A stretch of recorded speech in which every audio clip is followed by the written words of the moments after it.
वन्देऽहं श्रीगुरुश्रीयुतपदकमलं श्रीगुरून् वैष्णवांश्च श्रीरूपं साग्रजातं सहगणरघुनाथान्वितं तं सजीवं साद्वैतं सावधूतं परिजनसहितं श्रीकृष्णचैतन्यदेवं श्रीराधाकृष्णपादान् सहगणललिता श्रीविशाखान्वितांश्च यस्य प्रसादात् भगवत्प्रसादो यस्य प्रसादान्न गति कुतोऽपि ध्यायं स्तुवंस्तस्य यशस्त्रिसन्ध्यां वन्दे गुरुः श्रीचरणारविन्दं नमो महावदान्याय कृष्णप्रेमप्रदायते कृष्णाय कृष्णचैतन्य नाम्ने गौरत्विषे नमः। हे कृष्ण करुणा सिंधु दीनबंधु जगत्पते गोपेश गोपिका कांत राधा कांत नमोस्तुते तप्त कांचन गौरांगी राधे वृंदावनेश्वरी वृषभानुसुते देवी त्वं नमामि हरिप्रिये। जय रूप सनातन भट्ट रघुनाथ श्रीजीव गोपाल भट्ट दास रघुनाथ ए जय गोसाईर कोरी चरण बंदन जहाँ होइते विघ्ननाश अभीष्ट पूरण वांछा कल्पतरुभ्यश्च कृपा सिंधुभ्येव च पतितानां पावनेभ्यो वैष्णवेभ्यो नमो नमः। हरे कृष्णा कृष्णा कृष्णा हरे हरे हरे राम राम राम हरे हरे। आज हम श्री विश्वनाथ चक्रवर्ती पाद जी द्वारा रचित श्री माधुर्य कादम्बनी पर चर्चा करने के लिए एकत्र हुए हैं। विश्वनाथ चक्रवर्ती पाद जी ने कृपा करके हमें बड़ी ही बारीकी से समझाया है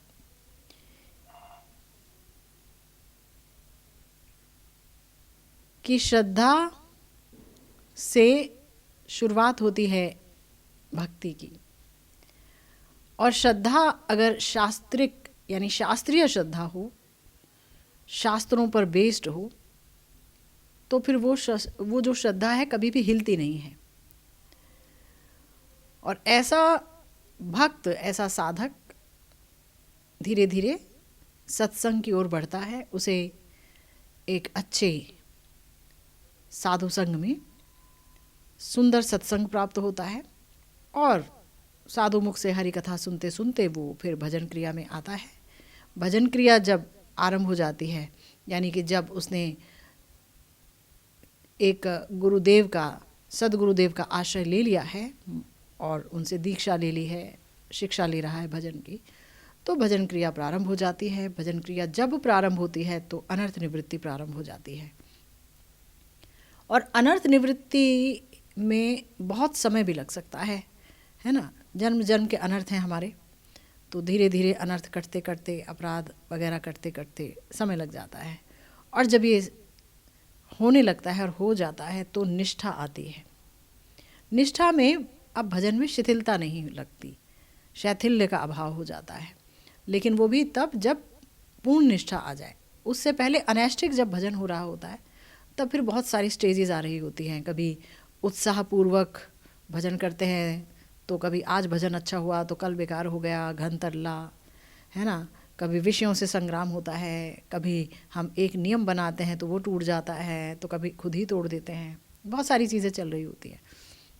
फिर कभी भजन करते हैं तो नींद आती है, कभी भजन करते हैं तो भजन भी चल रहा है और बातें भी चल रही हैं, है ना, दूसरे विचार आ रहे हैं। ये सब जो है अनैष्ठिक भजन है। लेकिन जब भजन में नींद नहीं आती, भजन करना अच्छा सा लग रहा है, उसे कहते हैं निष्ठा, है ना। हरि कथा सुनना अच्छा लग रहा है, हृदय को अब कुछ आनंद मिल रहा है, निष्ठा। जब ये निष्ठा प्रगाढ़ हो जाती है तो रुचि आ जाती है भजन में। भजन में जब रुचि आती है तो उसमें भी दो विभाग हैं कि जब हम देखते हैं किसी वस्तु की अपेक्षा की जाए, है ना, वस्तु के वैशिष्ट्य की अपेक्षा की जाए, तो एक वो रुचि होती है, जैसे कि मान लीजिए कोई माला करना चाह रहा है तो कहेगा ओहो माला झोली बड़ी सुंदर है, इसमें रख के करूँगा। तो उसको थोड़ी सी रुचि हुई भजन करने में, मेरी माला झोली बड़ी सुंदर है और वो कर रहा है। और जब ये रुचि प्रगाढ़ हुई तो फिर अब वस्तु के वैशिष्ट्य की अपेक्षा नहीं है, अब तो बस माला पर नज़र है कि मुझे हरिनाम करना है, अब हरिनाम अच्छा लगता है। तो भजन में जब रुचि पैदा होती है और वो रुचि भी जब प्रगाढ़ हो जाती है कि अब भजन बहुत अच्छा लगता है, भजन के बगैर रहा नहीं जाता है, हरि कथा सुनना हम एकाग्र मन से सुनते हैं, कहीं मन नहीं जा रहा है, तो वो रुचि प्रगाढ़ होकर के आसक्ति में बदल जाती है ना। तर और तम अवस्थाएं हैं, जब वो आसक्ति में बदल जाती है तो अब क्या है कि भजन में भी रुचि है और भजनीय वस्तु में भी आसक्ति आ गई। आसक्ति हमेशा भगवान में होती है ना, रुचि जो है वो भजन में होती है। सुबह उठना, हरि नाम करना, अर्चन करना, मंगल आरती करना, भजन के जितने भी अंग हैं उसमें रुचि होती है। रुचि प्रगाढ़ हुई तो आसक्ति हो जाती है और आसक्ति भगवान में होती है।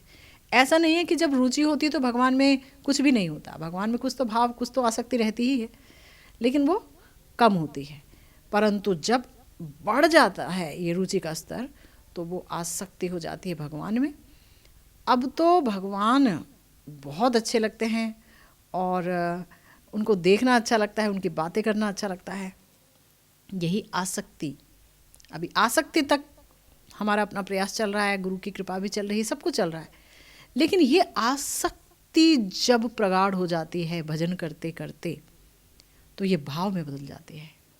लेकिन याद रखिए ये जो भाव है ये चित्त में जो उदित होता है, ये तभी उदित होता है जब चित्त एकदम मार्जित हो जाता है, साफ हो जाता है, तो भाव उदित होता है, उससे पहले नहीं। क्योंकि ये जो भाव है इसको हमारे आचार्यों ने बोला कि ये प्रेम तक पहुंचने की सीढ़ी है। जिसको भाव की प्राप्ति हो गई, भगवत भाव की प्राप्ति हो गई, भजन में भाव आ गया, भगवान में भाव आ गया, तो ऐसा व्यक्ति जल्दी ही प्रेम को प्राप्त करेगा। और इसका मतलब ये भी है कि अगर किसी के अंदर भाव आ गया तो उसके चित्त में विशुद्ध सत्व का आविर्भाव हो गया। विशुद्ध सत्व क्या होता है? विशुद्ध सत्व बताया गया कि वो भगवान की शक्ति होती है, आध्यात्मिक यानी स्वरूप शक्ति होती है।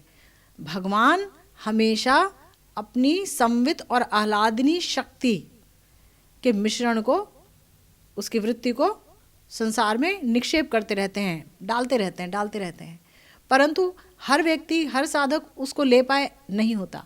ये जो शक्ति है वो चित्त में आएगी, चित्त पकड़ेगा उसको।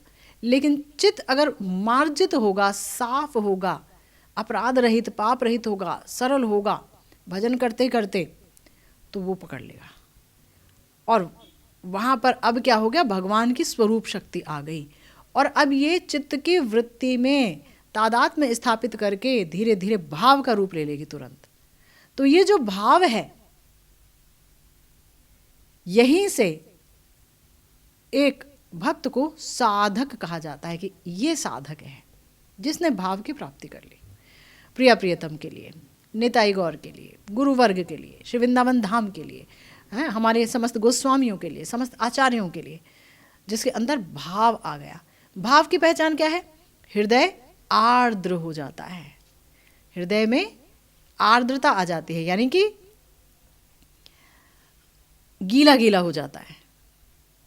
ठाकुर जी का नाम सुनेगा तो उसके आंखें भर आएंगी, उसको पुलक होने लगेगा, और जो है उसके अंदर हाहाकार शुरू हो जाएगा, आरती उत्कंठा शुरू हो जाती है उसके हृदय में। ये भाव के लक्षण हैं। भाव के लिए कहा गया कि जो ये भाव है अगर किसी के हृदय में, किसी के चित्त में उदित हो जाता है ठाकुर जी की कृपा से, गुरुदेव की कृपा से, तो इसका मतलब ये है कि ये उस लालिमा के समान है कि सूर्य उदित होने से पहले जो लालिमा आती है आसमान में, उस लालिमा के समान है। वो जो लालिमा है वो उसको देखकर कोई भी बोल देगा, क्योंकि उस लालिमा से क्या होता है, आप सब कुछ देख सकते हैं, रात 12 बजे आप कुछ नहीं देख सकते, बाहर जाएंगे तो अगर कोई लाइट नहीं है, कुछ भी नहीं है, तो कुछ नहीं देख सकते 12-1-2 बजे। लेकिन सुबह जब हल्का सा सूर्य उदित होने से पहले जो लालिमा आती है तो सब कुछ दिखता है, हम खुद को भी देख पाते हैं। और इससे पता चल जाता है कि अब सूर्य निकट है, मतलब सूर्य उदित होने वाला है। यहाँ सूर्य है प्रेम, कृष्ण प्रेम ही जीवन का लक्ष्य है। भाव उदित हो गया यानी कृष्ण प्रेम उदित होगा, इसी भाव से कृष्ण प्रेम उदित होगा, इसी भाव से आगे की अवस्थाएं मिलेंगी, स्नेह, मान, प्रणय, राग, अनुराग, भाव, महाभाव, ये सारा कुछ जो मिलेगा इसी भाव के बल पर मिलेगा। तो इस भाव की उपलब्धि बहुत बड़ी वस्तु है। इस भाव का एक कणिका भी, इस भाव समुद्र की एक कणिका भी, एक परमाणु भी अगर किसी के हृदय में, किसी के चित्त में प्रकट हो जाए तो फिर उसे संसार का सुख नहीं भाता, उसे ब्रह्मा जी की पदवी भी नहीं भाती, उसे कुछ नहीं चाहिए संसार में, है ना, कुछ भाता ही नहीं। उसको कोई भी चीज़ दे दो तो उसके लिए उसकी कोई वैल्यू ही नहीं होती, कोई वो सोच ही नहीं पाता। तो ये जो भाव है ना, इसको ही पाना है सबने।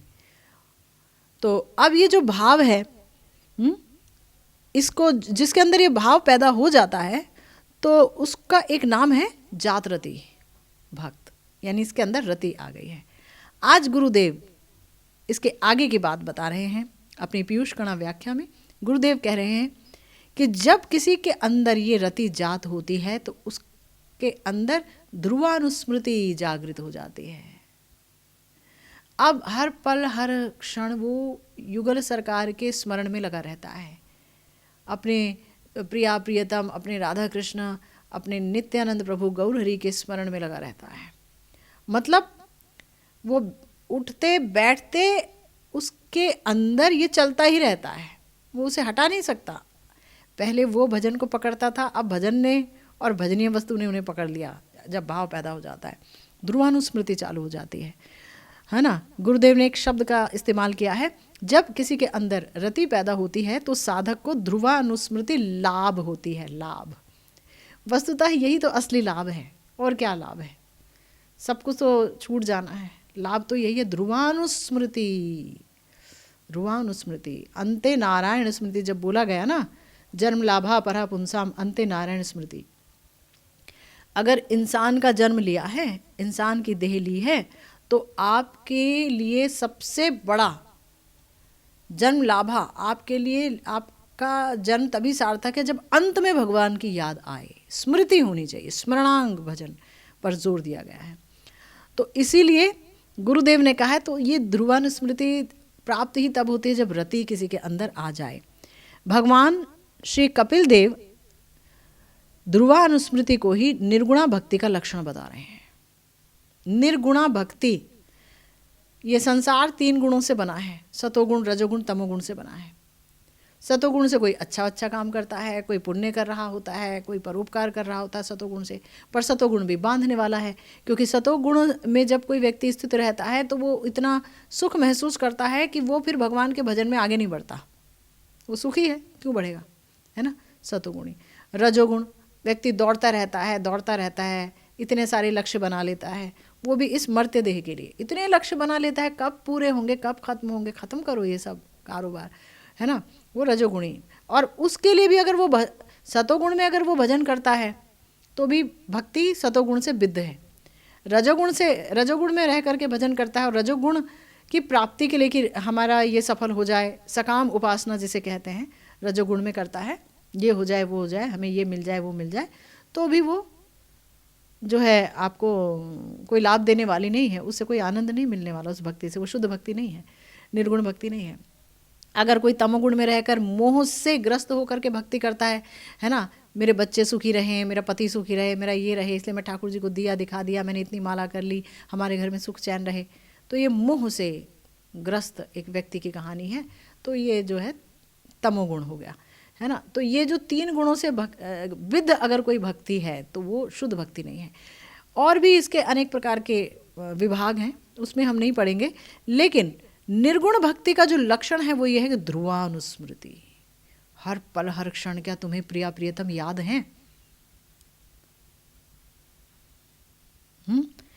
श्री कपिल देव जी ने बोला मद गुण श्रुति मात्रेण मयि सर्व गुहाशये मनोगतिर अविच्छिन्ना यथा गंगाम्भोसो अम्बुदो लक्षणम भक्ति योगस्य निर्गुणस्य युदाहृतम। अर्थात मेरा गुण श्रवण करते ही समुद्र की तरफ जाने वाली गंगा धारा की तरह सर्व गुहाशय मेरे प्रति गुण श्रवणकारी की जो अविच्छिन्ना मनोगति है उसे ही हम निर्गुणा भक्ति योग के लक्षण कहेंगे।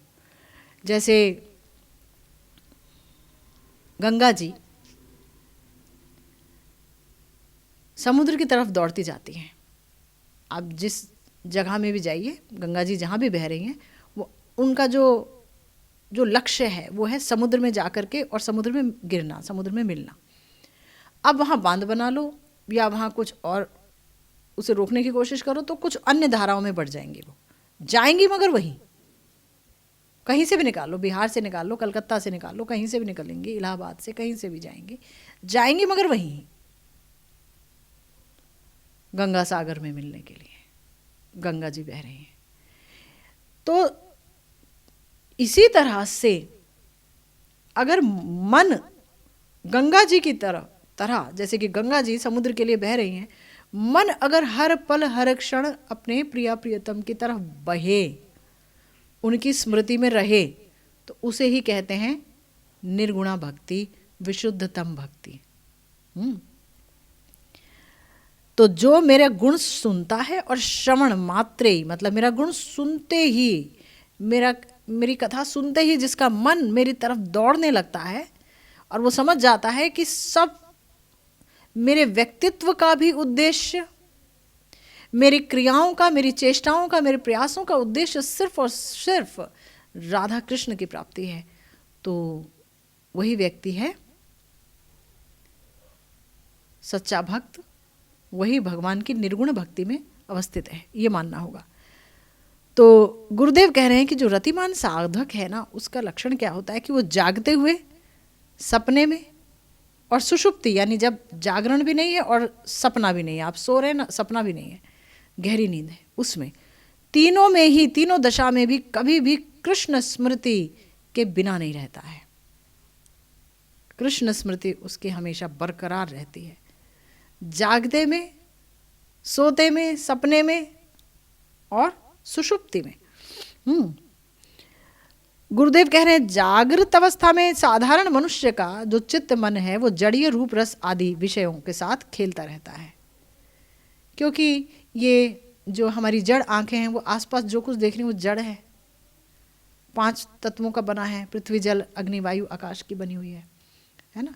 इन चीज़ों की बनी हुई चीज़ों को ये देखती है, ये आंख देख रही है, ये अलौकिक वस्तु को नहीं देख रही है, अप्राकृतिक वस्तुओं को नहीं देख रही है, ये लौकिक चीज़ों को देख रही है, ठीक है। तो हमारा जो चित्त मन है जब हम जागते हैं तो जड़ीय रूप रस आदि विषयों के साथ खेलता है, जड़ीय रूप जड़ीय रस, ये खा ये पी, ऐसा खेल वैसा कर, हैं। लेकिन रतिमान साधक जिसके अंदर रति पैदा हो गई है, भाव पैदा हो गई है, उसका जो मन है वो परिणाम विरस जड़ीय विषय में आसक्त ना होकर सतत भगवत चिंतन में निविष्ट रहता है, भगवान से संबंधित कार्य में वो जुटा रहेगा। कभी लिखेगा उनके बारे में, तो कभी पढ़ेगा उनके बारे में, तो कभी कीर्तन करेगा, तो कभी चिंतन करेगा, कभी स्मरण में डूबा रहेगा, बस सतत जागृत अवस्था में यही चलेगा, है ना। कुछ ना कुछ उससे उनसे संबंधित उसके जीवन में होगा, कुछ भी उनके अलावा नहीं होगा कि अन्य विषयों में वो रत रहे या अन्य विषयों का चिंतन करे। और रतिमान साधक जो है वो कभी भी नश्वर वस्तु की तरफ नहीं देखेगा, उसका चिंतन नहीं करेगा, भगवत चिंतन में निविष्ट रहेगा। और गुरुदेव आगे कहते हैं कि जो स्वप्न की अवस्था है वो तो मन का संकल्प मात्र है, मन का संकल्प। जो हमें सपने आते हैं तो किस चीज़ के सपने आते हैं? वही सपने आते हैं जो दिन भर हम लोग देखते हैं, है ना। मन जो है उन्हीं चीज़ों का चिंतन करता है जिसको हमने अंदर डाल दिया। जैसे गैया ने ढेर सारा चारा खा लिया, अब उसके बाद बैठ के जुगाली कर रही है, तो किसकी जुगाली कर रही है? कोई नई चीज़ तो नहीं, जिसने जो चीज़ उसने खाई है उसी चीज़ की जुगाली कर रही है। तो दिन भर हमने जो सोचा, जो चिंतन किया रात में, वही सपने में आएगा। कुछ ना कुछ सोचा, कुछ ना कुछ चला, चाहे हम अपने आप से कितना भी झूठ बोलें, पर कुछ ना कुछ चला। हमेशा तो हम भगवत चिंतन लेके बैठते नहीं हैं, और भगवत चिंतन भी कर रहे हैं तो ऊपर ऊपर से कर रहे हैं, अंदर जो है हृदय उतना स्थिर नहीं है। तो सपने में ठाकुर जी आएंगे या ठाकुर जी से संबंधित कोई चीज़ होगी, ये कोई आवश्यक नहीं है ना। तो इसीलिए कहा गुरुदेव ने कि जागृत अवस्था में जो बाहर की इंद्रियां हैं ना, ये आँख, नाक, कान आदि, ये चेतन होती हैं, इनमें चेतना होती है जागृत अवस्था में, और सक्रिय होती हैं। आँख भी डोल रही है, कान भी सुन रहा है, नाक भी सूंघ रहा है, सब कुछ हो रहा है ना। और इसलिए उसको लगता है कि विश्व का रूप रस ही सत्य है, क्योंकि आँख अब इस दरवाजे को देख रही है तो उसे लग रहा है दरवाज़ा ही सत्य है। भाई नश्वर वस्तु है, कुछ समय बाद इसका कोई वजूद ही नहीं रहेगा, कोई अस्तित्व ही नहीं रहेगा, है ना। ये हाथ ही सही है, सत्य है, ये जो व्यक्ति पास बैठा यही सत्य है। कुछ समय बाद, कुछ वर्षों बाद पता चलेगा कि वो है नहीं, वो था, है ना। वो है जो है वो था में परिवर्तित हो जाता है बहुत जल्दी। लेकिन आंखें उसने सत्य माना था हर चीज़ को। हमारी इन इंद्रियों ने इन सारी जड़ीय चीज़ों को सत्य मान लिया था। तो गुरुदेव कहते हैं कि मनोरथ जो है ना, मनोरथ आदि जो है वो सत्य की तरह नहीं लगते हैं। जो हमने चिंतन किया उस समय जो सोचा, मन ने जो चिंतन किया, वो ऐसा नहीं लगता है कि हाँ वो सत्य है। जो हमने देखा वो सत्य लगता है, जो हमने छुआ वो सत्य लगता है जागृत अवस्था में। लेकिन मन ने जो चिंतन किया, हमने सोचा कोई कल्पना आ गई होगी। अब क्या होता है रात में जब हम सोते हैं, तो गुरुदेव बता रहे हैं रात में जब हम सोते हैं तो ये 5 इंद्रियां जो कि एक्टिव थी जागृत अवस्था में, अब वो निष्क्रिय हो जाती हैं, इनएक्टिव हो जाती हैं, अब ये कार्य नहीं कर रही। लेकिन अब क्या होता है कि अब ये जो मस्तिष्क है ना, उसने जो चिंतन किया था ना, उसकी तरफ वो मस्तिष्क जाता है। मन भी तब बाहरी व्यापार से विरत हो जाता है, बाहरी व्यापार से वो छूट जाता है और स्थूल आकर्षण से भी मुक्त हो जाता है, और अब वो सूक्ष्म राज्य में भ्रमण करने लगता है। तो उस अवस्था में उसके पास जितना भी चिंतन आया था, जो भी उस सोचा गया था, बुद्धि ने जो कुछ भी सोचा था, वो सारा यहाँ अंदर पड़ा हुआ है। अब जो है मन उसे ग्रहण करता है, सादर ग्रहण करता है, वो सारा समस्त चिंता स्रोत को ग्रहण करता है, और स्वप्न में वही समस्त चिंतन स्रोत छाया चित्र की तरह दिख रहे होते हैं, फिल्म की तरह दिख रहे होते हैं। रति दशा में लेकिन क्या होता है, चित्त अनर्थ मुक्त हो जाता है। अब जितना भी हम जड़ीय वस्तु में ध्यान लगाएंगे, जड़ीय रूप रस आदि में के पीछे बावरे होके घूमेंगे, तो अनर्थ है, अनर्थ है ना। इस देह से कितना भोग लेंगे और क्या क्या भोग लेंगे, तो अनर्थ है। लेकिन यहाँ बताया गया जैसे ही रति दशा प्राप्त हो जाती है किसी व्यक्ति को, तो वो अनर्थ मुक्त हो जाता है, उसके सारे अनर्थ चले गए। अब अनर्थ चले गए तो अब वो जब भी वो दिन में जागा हुआ था तो ठाकुर जी का रूप देख रहा था, पढ़ रहा था, श्रवण कर रहा था, हरि नाम कर रहा था, चिंतन कर रहा था, सारा दिन तो ठाकुर जी की सेवा में ही लगा रहा। अब उसे तो विषय वार्ता के तरफ उसका ध्यान ही नहीं गया, उसने तो पढ़ा नहीं, सुना नहीं, देखा नहीं, कुछ सोचा नहीं। तो फिर उसको सपने भी वैसे नहीं आने चाहिए, उसको फिर स्वप्न के आएंगे, उसको स्वप्न आएंगे वही जो उसने सारा दिन चिंतन किया, मन वहीं चला जाएगा। तो श्री हरि का रूप और गुण ही जो है उसके स्वप्न में आएंगे। इस तरह से जात रति साधक का स्वप्न भी भगवत रूप गुण आदि से युक्त होता है। और सुषुप्ति दशा में क्या होता है, गुरुदेव कह रहे हैं स्थूल इंद्रिया और सूक्ष्म उपाधि मन बुद्धि चित्त अहंकार ये सब के सब अब सो जाते हैं, निष्क्रिय हो जाते हैं। शरीर भी सो रहा है सुषुप्ति दशा में, और पहले जो मन जागृत था स्वप्न की दशा में वो भी सो गया है। बुद्धि, मन बुद्धि चित्त अहंकार ये सूक्ष्म भी सब सो गए। तो इसलिए अब बिना सपने की नींद आती है, गहरी नींद जिसे कहते हैं, उसमें कोई सपना नहीं होता है, स्वप्न नहीं होता है। तब क्या होता है, गुरुदेव कह रहे हैं कि ऐसे समय में भी निद्रित व्यक्ति ना तो कोई चिंतन करता है, ना कामना करता है, ना ही कोई सपना देखता है। उस अवस्था का नाम सुषुप्ति है। मगर याद रखिए कि जात रति साधक की आत्मा में तब भी भगवत स्मृति मौजूद रहती है, विराजित रहती है, उस समय भी, सुषुप्ति दशा में भी। गुरुदेव कह रहे हैं अहमता और ममता यानी मैं और मेरा, मैं और मेरा, ये दो वृत्ति हैं जो देह और दैहिक आदि को अवलंबन किए रहते हैं। भाई अगर ये शरीर लिया तो शरीर पहले सोचेगा, मतलब शरीर तो सोच नहीं सकता, हम सोचते हैं शरीर में बैठ के कि ये मैं हूँ, फला फला मैं हूँ, ऐसी तो पहचान करते हैं हम, ये फला फला है, ये फला फला है। एक शरीर को दूसरे शरीर से अलग करने के लिए हम उसे एक नाम दे देते हैं, इसका नामकरण हो रहा है नाम। हम बॉडी का तो कोई नामकरण हो ही नहीं सकता, और आत्मा भी नामों से अलग है ना, आत्मा को नाम छू नहीं सकता, बॉडी का भी नाम नहीं हो सकता, अलग एक पहचानने के लिए से हमने कुर्सी बोल दिया, इसको हमने बोल दिया कि तुम फला फला व्यक्ति हो, हैं। तो गुरुदेव कह रहे हैं कि ये अमित और ममता, अब उसमें ममता भी आ जाती है शरीर में भी, और जो शरीर के संबंधी उनमें भी ममता आ जाती है। परंतु शरीर के जितने भी संबंधी हैं वो तो जन्म के साथ हमें मिले नहीं, वो तो यहीं मिले, वो भी भगवत देन है, भगवान ने हमें दिया, ठीक है, लेकिन वो हमारा कोई नहीं है सिवाय उनके सिवा तो हमारा कोई है नहीं, वो तो वही तो हृदय में बैठे रहते हैं, और तो कोई नहीं बैठा रहता। तो गुरुदेव कह रहे हैं ये जो दो वृत्ति है उसमें क्या होता है कि इंसान सोचता है कि ये पांच भौतिक देह को मैं सोचता है, और स्त्री पुत्र विषय वैभव को मेरा सोचता है, तब इसे कहते हैं जीव की संसार दशा। संसार दशा ये बांध देती है, हमें बांध देती है, क्योंकि हमारी सारी वृत्तियाँ, सारी सोच, सारा चिंतन, सारी बुद्धि, सारी प्लानिंग ये देह या फिर दैहिक रिश्तेदारों को लेकर होती है। भगवान को लेकर तो कुछ होता नहीं है कि जो जीवन मुक्त हो जाए, है ना।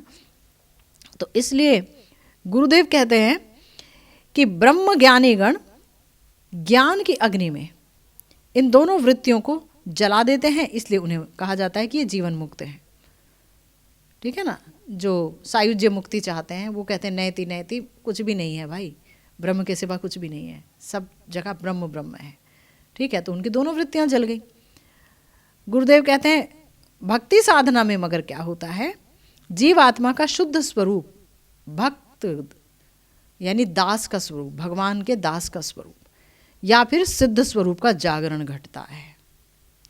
भक्ति दशा में क्या होता है, उन लोगों ने तो कह दिया ज्ञानियों ने कुछ नहीं है, नयति नयति, है ना, एक ब्रह्म ही सत्य है। लेकिन जो भक्ति करते हैं वो भजन करते करते एक ऐसी दशा में आते हैं जहां पर वो अपने सिद्ध स्वरूप का ही चिंतन करते हैं। सिद्ध स्वरूप यही सत्य है। दीक्षा काल में श्री गुरुदेव साधक को उसकी सिद्ध देह का परिचय देते हैं, ठीक है। अब जब सिद्ध देह का परिचय मिल जाता है, गुरुदेव कहते हैं इस सिद्ध स्वरूप का अभिमान लेकर ही एक साधक को श्रवण कीर्तन आदि भजन करना होता है। यानी कि अगर वो कथा बैठ के सुने तो वो कथा सुने प्रेफरेबली जो उसकी भजन की रीति से संबंधित हो। अगर हमारा मंजरी भाव का भजन है तो हम प्रिया जी के कथाएं सुने, प्रिया प्रियतम की कथा सुने, निताई गौर की कथा सुने, है ना। हम दूसरे भगवत स्वरूप की कथा ना सुने ऐसा नहीं कहा है, लेकिन वो हमारे भाव को पुष्ट नहीं करेगा, और प्राप्ति भाव से ही होनी है, ठीक है, पहली बात। दूसरी बात, अगर आप भजन करें यानी कि कीर्तन करें तो सिद्ध स्वरूप की जागृति करके कि मैं फला फला मंजरी हूँ जो गुरुदेव ने हमें बताया, और उसको सोच कर ही कीर्तन हो, सारी विज्ञप्ति रूपी कीर्तन हो, प्रिया जी का अभिसार करा रहे हैं वो कीर्तन है। कीर्तन तो बहुत हैं, हमारे आचार्यों ने बहुत कीर्तन हमको दिया है, तो वो मगर अपने स्वरूप में बैठकर गायन करेंगे। तो गुरुदेव को मैं आज सुन रही थी, वो बोल रहे थे तो भजन का जो प्रत्येक अंग है वो सरस हो उठेगा अगर हम अपने स्वरूप में बैठ करके उस अंग का याजन करेंगे। आरती करें तो देखें कि प्रिया प्रियतम की आरती कर रही है ये नवदासी, अपने स्वरूप को सोचते हुए, समझ रहे। तो गुरुदेव कह रहे हैं कि गौड़ीय वैष्णव संप्रदाय में राधा किंकरी या मंजरी स्वरूप ही साधक का सिद्ध स्वरूप है। अजात रति साधक गण मन में इस सिद्ध स्वरूप का अभिमान स्थापन करके मन में ही मानसिक रूप से अभीष्ट की सेवा परिचर्या करते रहते हैं। अभी जिनको रति प्राप्त नहीं हुई है, तो रति एकदम से तो प्राप्त नहीं हो जाती है, पहले भजन करना पड़ता है। तो मानसिक भजन करना होगा, ठीक है ना, मानसिक भजन करना होगा अपने स्वरूप में बैठकर। और फिर गुरुदेव कहते हैं जात रति साधक का अपने आप ही उस सिद्ध स्वरूप का स्फुरण होने लगता है। जो अजात रति साधक को बार बार चिंतन करना पड़ता है, प्रयास करना पड़ता है, अपनी इंद्रियों को खींचना पड़ता है और लीला चिंतन करना होता है, जो जात रति भक्त है उसको अपने आप ही अपनी देह भी दिखती है ना, और अपने युगल सरकार भी और वृंदावन धाम भी और सब कुछ उनको दर्शन होते हैं, स्वतः स्फुरण होता है। तो गुरुदेव कह रहे हैं कि रतिमान साधक का सिद्ध देह का अभिमान इस प्रकार पकता है कि वो मानो अपनी साधक देह को प्रायः त्याग करके ही अवस्थान करते हैं। वो दिखते हैं कि वो हैं, वो बोलते भी हैं, लेकिन वो वहाँ होते नहीं हैं, है ना। इसलिए उनसे कुछ चीज़ आप बोल भी दो, बात भी कर लेंगे, लेकिन क्या बोला था, किससे बोला था, क्या नहीं हुआ था, कुछ याद नहीं रहता उनको। ऐसे भी संत देखे गए, क्योंकि वो अपने अब साधक देह को प्रायः भूले बैठे रहते हैं।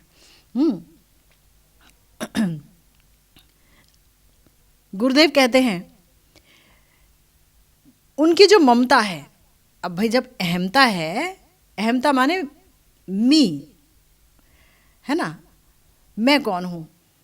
तो एक आम आदमी कहता है मैं ये शरीर, फला फला मेरा नाम है, मैं 5 फुट 4 इंच लंबा हूँ, मैं मोटा हूँ, मैं काला हूँ, मैं गोरा हूँ। लेकिन जो जातरति भक्त है वो हंस देता है, वो कहता है मैं इनमें से कोई नहीं हूँ, मैं दासी हूँ प्रिया जी की। और वो देख रहा है अपने आप को, वो देख रहा है सब कुछ, तो उसे तो समझ आती है बात। तो अब जहाँ अहमता है तो वहाँ ममता भी होगी। भाई ममता शरीर में है एक आम आदमी की, लेकिन जो अपने सिद्ध स्वरूप में बैठकर भजन कर रहा है जातरति भक्त, उसकी जो ममता है, गुरुदेव कहते हैं वो एक भ्रमरी की तरह, भंवरे की तरह, भ्रमरी होती ना भ्रमरी, उसकी तरह श्री राधा माधव के श्री चरण कमलों के मकरंद के आस्वादन में विभोर रहती है। यानी उसकी ममता प्रिया प्रियतम है कि आप ही मेरे हो। वो उनके ही चरण कमलों का चिंतन करता रहता है, वो उनके चरण कमलों में ही बैठा रहता है, वो उनके चरण कमलों का ही ध्यान करता रहता है, क्योंकि उसकी ममता कहाँ जाएगी। एक माँ है, अगर उसका बच्चा हो गया नया, तो उसकी ममता हमेशा अपने बच्चे में जाती है।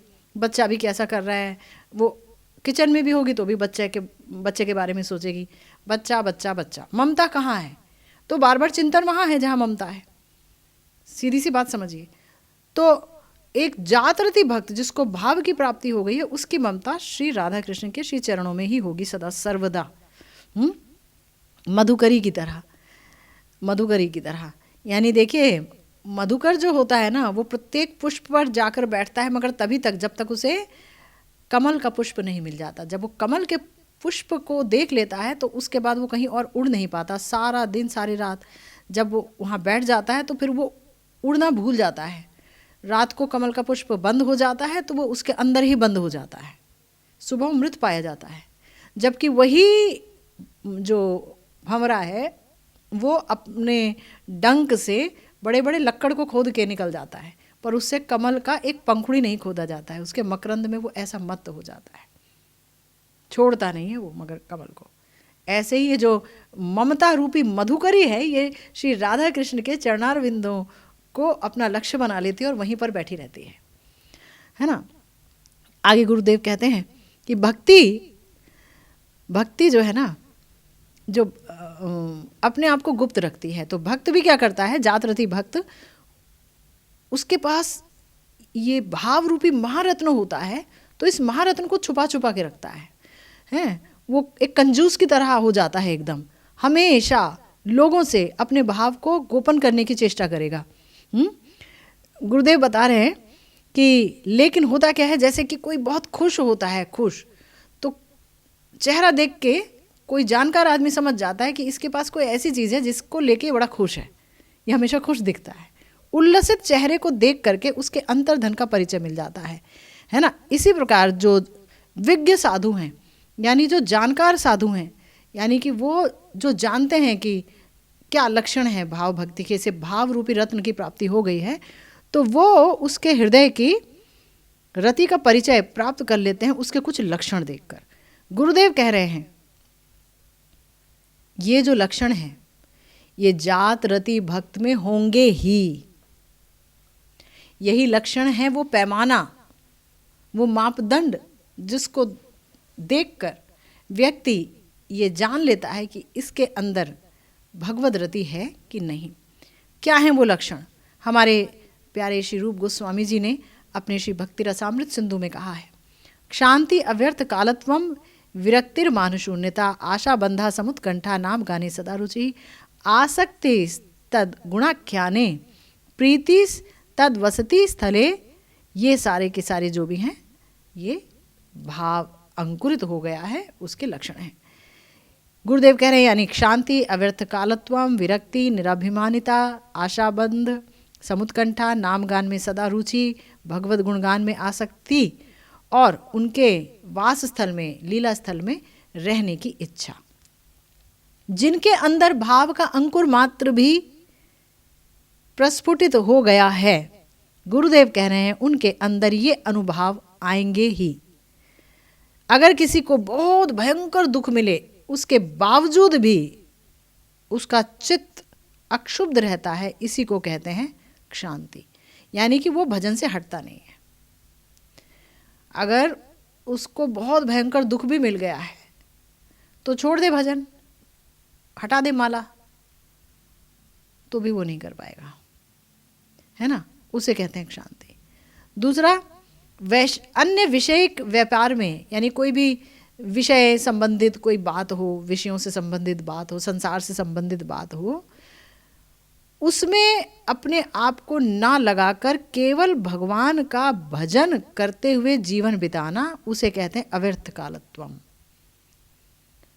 यानी 4-5 लोग आ गए, वो इधर उधर की बातें करने लग जाएं और उसमें इंटरेस्ट आ जाए और आप भी बैठ जाओ और घंटों लगे रहो, तो ये अव्यर्थ कालत्वम नहीं हुआ। या किसी ने उस हीरो की बात कर दी तो आपको 4 हीरोइनों की बात याद आ गई, तो आपने वहाँ भी वो भी जोड़ दिया।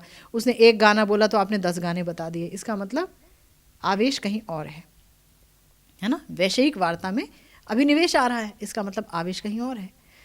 तो ये अव्यर्थ कालत्वम नहीं है। फिर गुरुदेव कह रहे हैं तीसरी बात है विरक्ति। विरक्ति क्या होता है? जो चीज़ इंद्रियों से ग्रहण की जाती है, शब्द रूप रस आदि गंध आदि, इनमें अरुचि का नाम, ये जो सांसारिक रूप, सांसारिक रस, सांसारिक गंध, ये सब जो है पंच विषय संसार के, उनमें अरुचि आ जाए, अरोचकता आ जाए, गुरुदेव कहते हैं उसे ही कहते हैं विरक्ति। विरक्ति हो गई, इसे वैराग्य हो गया।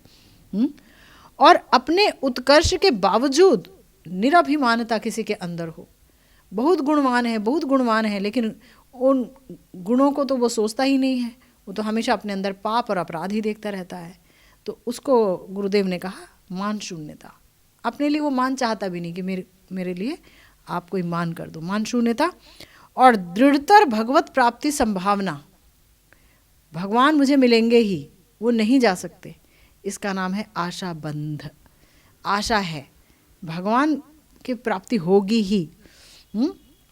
और अपनी अभीष्ट लाभ के लिए गुरुतर लोभ जो है, जो उसके हृदय में बहुत ज़्यादा लोभ है, बहुत लोभ कि मुझे प्रियतम की प्राप्ति हो, उनके रूप में, उनके गंध में, उनकी सेवा सुख में मैं डूब सकूं, इसके लिए आतुरता, इसके लिए हाहाकार, इसके लिए उत्कंठा, उसी का नाम है समुत्कंठा। और सर्वदा नाम गान में रुचि, नाम गान के लिए उसकी एक प्रेममयी पिपासा है, हमेशा हरि नाम का संकीर्तन करना चाहता है, हमेशा लीला कीर्तन करना चाहता है, हमेशा हरि नाम करते रहना चाहता है, तो उसकी बड़ी रुचि है। ये एक लक्षण है।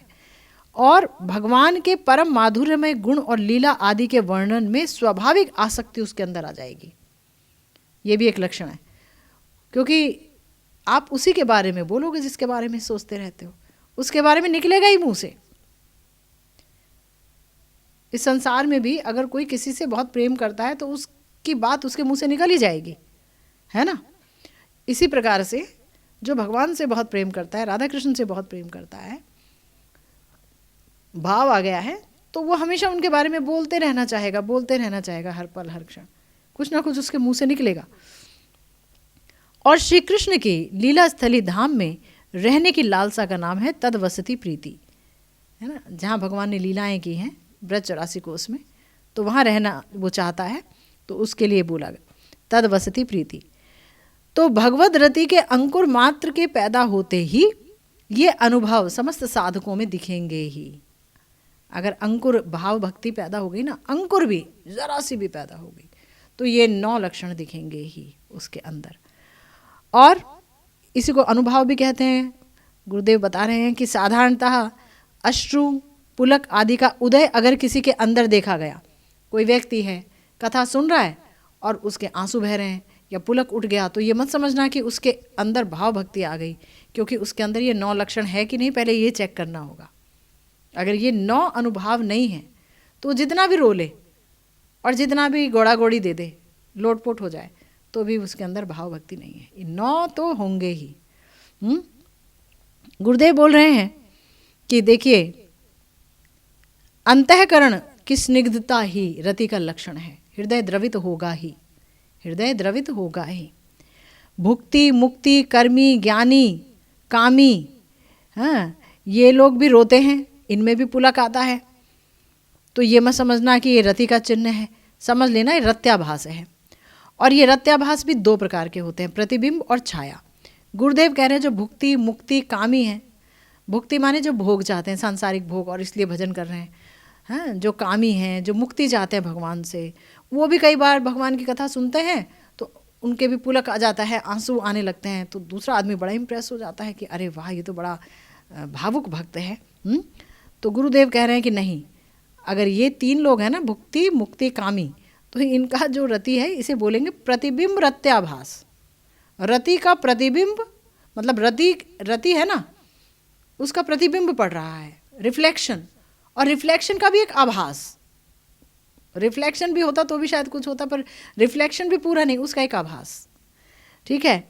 और भक्त संग आदि हेतु अज्ञ व्यक्ति में, क्योंकि कोई व्यक्ति है उसे कुछ ना शास्त्र का पता ना वो भजन करता है, लेकिन भक्तों का संग किया है, लेकिन उसके अंदर ये सब चीज़ आ गई, तो मत समझना कि उसके अंदर भगवद रति आ गई। इसलिए उसको ये बोला गया। अज्ञ व्यक्ति अगर कोई है तो भक्त संग के कारण उसके अंदर ये सब आया, तो उसे बोलेंगे छाया रत्याभास, छाया रत्याभास। और कुछ लोग ऐसे होते हैं कि उनका स्वभाव ही बड़ा पिच्छल होता है। कोई इंसान ऐसा होता है कि उसका जो हृदय है, उसका जो स्वभाव है, वो बड़ा ही पिच्छल, मतलब होता है जहाँ पर कोई गिर जाए, फिसलू, उसका हृदय बड़ा फिसलू टाइप का होता है।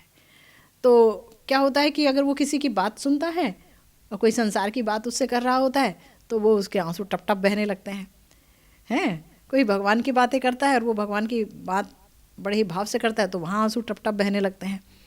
तो हमेशा ही वो क्या दिखाता है कि जैसे कोई लीला कथा सुनेगा तो आंसू गिर रहे हैं, और क्या वो अभ्यास करता है खूब अच्छे से, भक्त कैसे करते हैं, आंसू गिराता है, रोमांच भी हो गया जी, वो सब दिखाता है।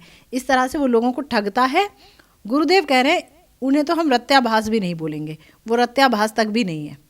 रत्याभास बाकियों के लिए बोल भी दिया गुरुदेव ने, यहाँ तो गुरुदेव निंदा कर रहे हैं कि नहीं, इससे अच्छा वो अगर भक्तों का संग करे, सत्संग ले और भजन करे, तो वो उसके लिए बेहतर होगा उसके जीवन के लिए, बजाय इसके कि वो भक्तों की नकल करके और लोगों से प्रतिष्ठा की इच्छा करे, पाने की इच्छा करे, प्रतिष्ठा पाने की इच्छा करे। बाद में जो गंभीर चित्त भक्तों में है, जब गुरुदेव ने यहाँ एक बहुत मतलब 3-4 लाइनों में बहुत अच्छी बात बोली।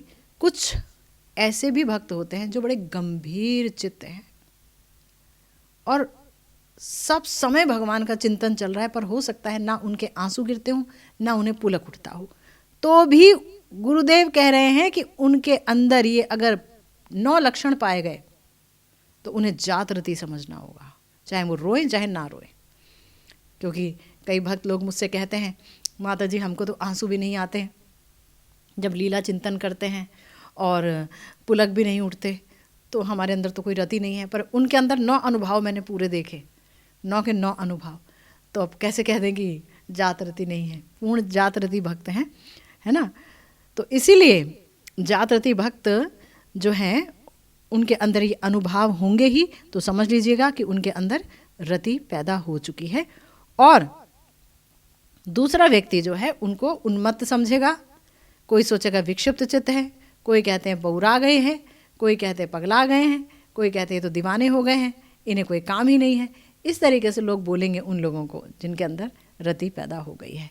तो जातरती भक्त के अंदर 9 अनुभव अवश्य होने चाहिए, जिसके बारे में आज हमने सुना, गुरुदेव ने बताया, और आगे भी गुरुदेव ने बहुत सुंदर चर्चा की है, जिस पर हम लोग जब भी मिलेंगे तो उसे जारी रखेंगे। माधुर्य कादम्बनी बहुत सुंदर ग्रंथ है, इसे आपको सुनना चाहिए, जानना चाहिए, पता चलेगा कि हम भक्ति के किस पायदान पर खड़े हैं, आत्मविश्लेषण कर पाएंगे, है ना।